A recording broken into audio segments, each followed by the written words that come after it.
Hello guys, এখন আমরা আছি সোনারপুর ওড়িশা সি বিচ।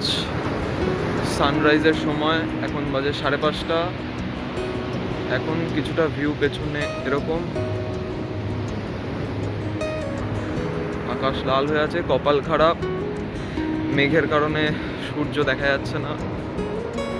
ভোর 4:30টার সময় উঠে সি বিচে এসেছি সূর্যোদয় দেখবো বলে, মেঘ সূর্যকে ঢেকে রেখেছে, কপালটা খারাপ।